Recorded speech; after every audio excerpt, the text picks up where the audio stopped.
नमस्कार सम्पूर्ण साथीहरूलाई शुभ सिटिङ युट्युब च्यानलको यस नयाँ तथा प्रेस भिडियोमा गुगलले भर्खरै लन्च गरेको आर्टिफिसियल इन्टेलिजेन्स टेक्नोलोजी ब्राड के हो त हामीले यसको पोजिटिभ युज कसरी गर्न सक्छौं र यो लन्च गर्नुको कारण के हो आउनु साथीहरू यसको बारेमा यस भिडियोमा चर्चा गरौँ।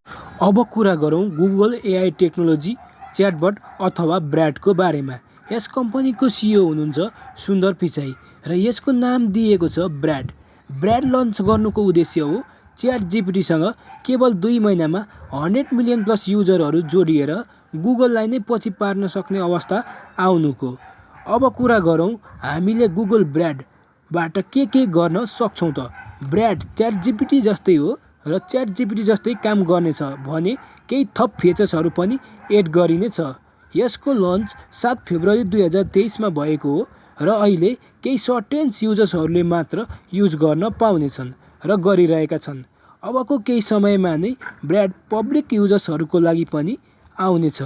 गुगल च्याटबट अथवा ब्राडले केही सर्टेन युजर्सहरूको लागि मात्र युज गर्न दिनुको उद्देश्य हो यसमा भएका इररहरू पत्ता लगाउने र इररहरू पत्ता लगाएसँगै त्यहाँबाट फिडब्याकहरू लिने र त्यस फिडब्याकहरूको समस्याको समाधान गर्ने।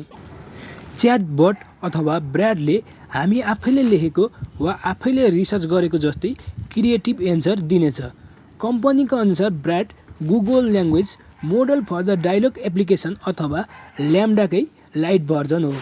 गुगल च्याटबटले पहिले युजर्सहरूको गुगलमा स्पेसिफिक एन्सर नपाउने समस्याको समाधान गर्नेछ र अब युजर्सहरूले गुगल च्याटबट अथवा ब्राडबाट सिम्पल ल्याङ्ग्वेजमा फ्रेस हाई क्वालिटी भएको एकुरेट इन्फर्मेसन पाउन सक्नेछन्।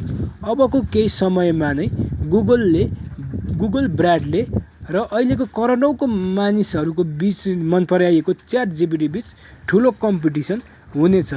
तर यो कम्पिटिसनलाई पनि पछि पार्दै चाइनिज कम्पनीले अझै अर्को यो भन्दा राम्रो टुल ल्याउनको लागि तयारीमा लागिसकेको छ।